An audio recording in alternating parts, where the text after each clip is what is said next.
はいこんにちは MD ジャックです。はいです。耳の妖精ミミです。はい、今回は CCA のニューモデルポラリスです。ポラリス北極星か。こないだの KZ キャスターに続く星の名前のモデルなんだ。ジャックさん、これってどんなモデルなの？そうね、一言で言えばチューニングスイッチ付き 1DD のエントリーモデルだね。 KZ のエントリーモデルに似てるなと思って混乱しそうなのでちょっと整理してみた。キャスターのレビューの時にもこれ見たよ。どれどれ違いはどこかな？まずチューニングスイッチ付きは CCA で初めてということ。ああ、デュオとかピアニストはチューニングスイッチついてなかったのね。そして意外にも KZ では低価格帯の 1DD のチューニングスイッチ付きモデルがなかったこと。 D5 はちょっと価格帯が上だからね。そうなると TRN-MT1MAX の価格に対抗できるモデルが KZ、CCA 連合でなかったからそこに隙を作らないようにリリースしてきたんですね。そういう意図が透けて見えるよね。ポラリスの主張はまず KZ、AZ20 で無線化して通勤時に聞いたんだけどすごく良かったんでこれから買おうと思っている人には間違いなくおすすめできるわ。ジャックさんがそれを言うときは間違いないってことですね。印象悪いときはなんかはっきりしない言い方するもんね。じゃあ細かいとこ見ていこうよ。了解。価格はさっきちょっと見たけど2000円台で2500円ぐらいまでで買えそうね。同梱品は KZ と同じで必要最低限。ケーブルも一番お安いモデルにつくやつね。サイズ、重さは上の通りでちょっと厚みがあるかなーって思います。チューニングスイッチ4つだから相応の厚みにはなりますね。キャスター、クリラ、D5 と同じです。でも装着感は特に悪くはありません。本体は樹脂製、フェイスプレートは金属製でモデル名がプリントされているところはキャスターっぽいです。この部分、エアフロー調整を兼ねたデザインがかっこいいです。ちょっと音が漏れてきます。そういえばさ、D5 はちょっとお高めだけど何が違うの？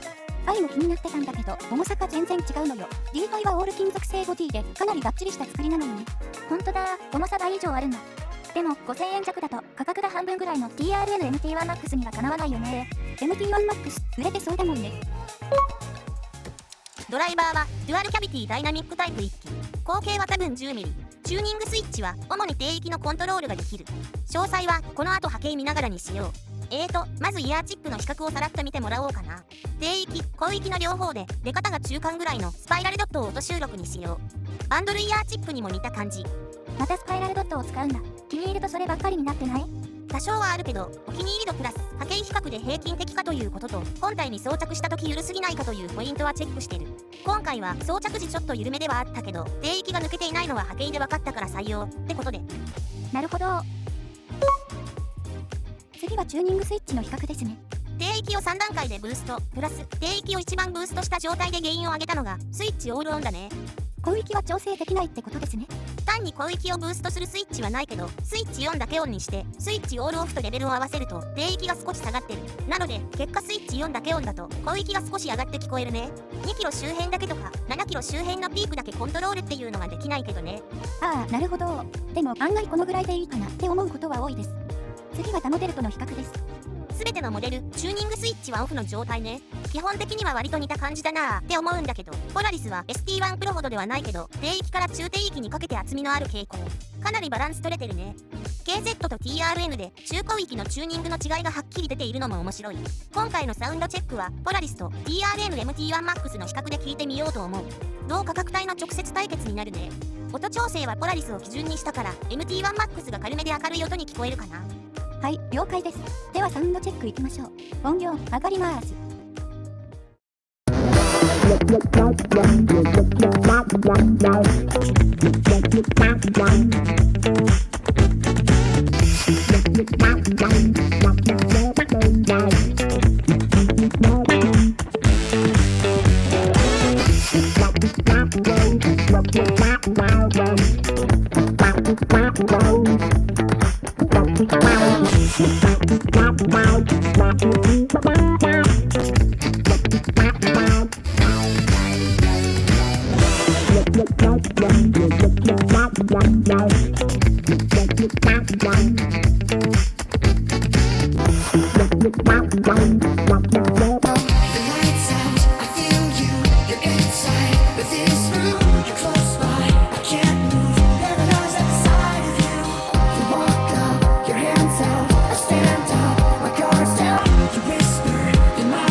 きりわかりましたね。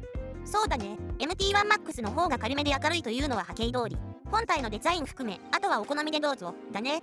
聞いた印象はどんな感じ？バランスいいとあまり言うことがないんだけど、この帯域を落としている分、高域がほんの少し暗めに感じる。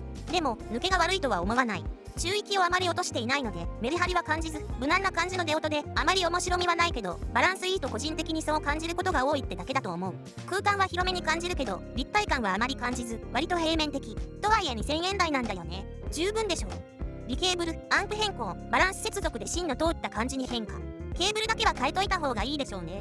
広域の出方を変えたくて、イヤーチップをスピンフィット W1 にしてみたけど、これも良かった。スマホ直差しなら当たり前だけど、原因は上げといた方が鳴らしやすい。スイッチパターン、一通り聞いてみたけど、どれも実用的で、再生環境に合わせた微調整が可能。といったところで、これが2000円台なんだから、文句のつけようがないよなぁ、という印象。KZ の他モデルと比較しても 1DD でこの音出せてるんだから価格も安いしポラリスは優秀だと思うよ。やっぱり KZ や CCA の3000円以下のモデルはコスパいいし出音も外れがないわ。そうなんだ。なんかポラリスって名前も気に入ったし、久しぶりに耳も買おうかな。アイも買っておきますよ。いいんじゃない？ポラリスって聞くと昔あったシンセクローマポラリスを思い出しちゃったよ。この時代に知っている人はほとんどいないだろうけどね。ということで CCA のチューニングスイッチ付きエントリーモデルポラリスのレビューでした。ではまた次の動画で。ご視聴ありがとうございました。MD ジャックチャンネルはイヤホンレビューを音と波形た言葉で表現します。チャンネル登録お願いします。